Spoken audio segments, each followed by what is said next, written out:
फकीर से आवाज नालो साईं सही नालो हाजी मखण फकीर वल्द जोधो फकीर मार लंगा आवाज हिन इलाके गोठे जो नालो कोट दिल मुराद मार संगत संगत जैसलमेर इब्राहिम फकीर। हाणे भला तव्हां जेको हुर तहरीक जे जमा जे गाज़िन फ़कीर जे बारे में मालूमात रखो था त थोरो मुख़्तसर बयानु कंदा? हाँ साईं बिल्कुलु असां तव्हांखे ॿुधाए सघूं था जी त बिस्मिल्लाह रहमान रहीम। हाँ पीर साईं सरदार सूर्य बादशाह गणक बंगले ते रहंदो।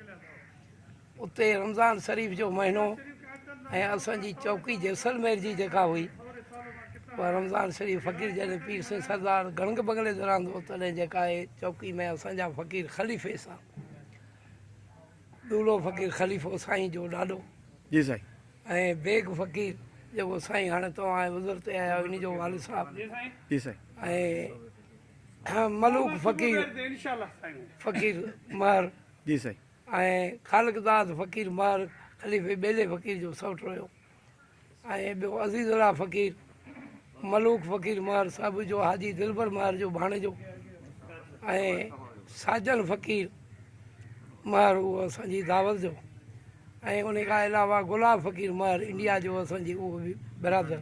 इन 7 माण्हुनि गणक बंगले ते रहंदा। गणक बंगले खां गिरफ़्तार थिया। कणक बंगले था गिरफ़्तार गणक थिया। बंगले खां गिरफ़्तार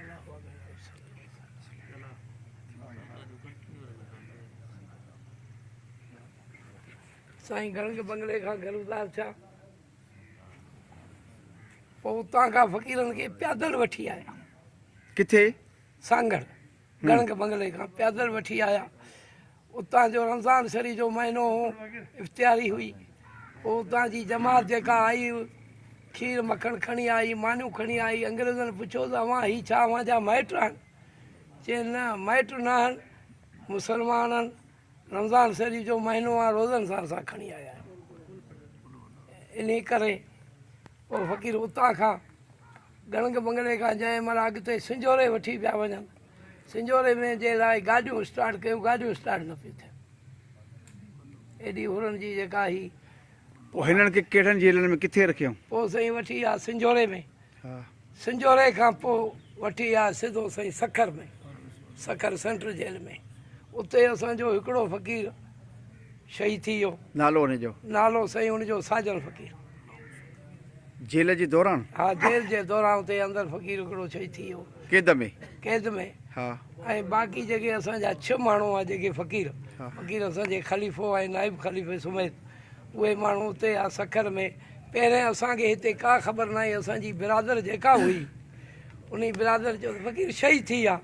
पोइ हितां जो घोटकी ज़िले जो हिकिड़ो माण्हू असांजो महर हो। नालो हुनजो? उनजो नालो साईं मूंखे नथो अचे। ठीकु आहे।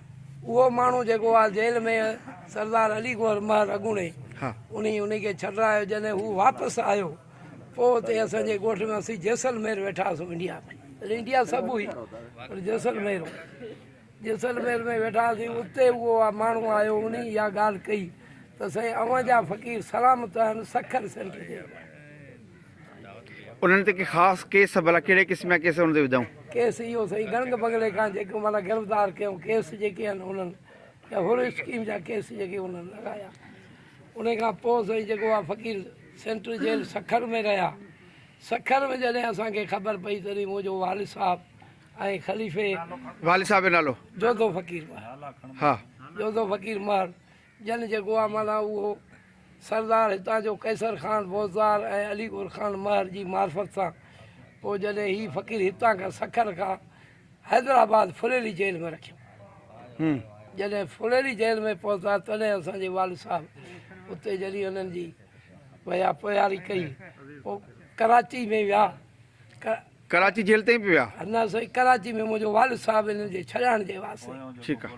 हा पोइ उहो वियो कराची में सरदार अली गौर ख़ान महर कैसर ख़ान बोज़दार उहे बि उन्हनि उते घुरायो। उतां जो तॾहिं छा हो मीर बंद अली ख़ान टालपुर प्रेसिडेंट जेको हुयो प्रेसिडेंट जेको हुयो हैदराबाद जेल जो उहो बि उते आयो। तॾहिं साईं वोट पिया थियनि गवर्नर ऐं कांग्रेस जा। जॾहिं उते हू गॾु थिया उन ते मुंहिंजे वालिद साहब ॿुधायो की साईं हाणे तव्हां असां जंहिं कम सां आया उन कम जे लाइ ॿुधायो। पोइ मुंहिंजे वालिद साहब जी ॿांह वठी करे अली गौर महर सरदार अली गौर वञी मीर बंद अली ख़ान खे ॾिनी। मीर बंद अली खान जेको आहे साईं उन चयो त हाणे हैदराबाद अच फलाणो वकील वाणियो आहे उहो तव्हांखे करिणो आहे। पोइ मुंहिंजा वाल साहिब वारा साईं बेलो फ़क़ीर फ़क़ीर झूले जो जेको सौट हुयो उहो बि असांजो नाइब ख़लीफ़ो उन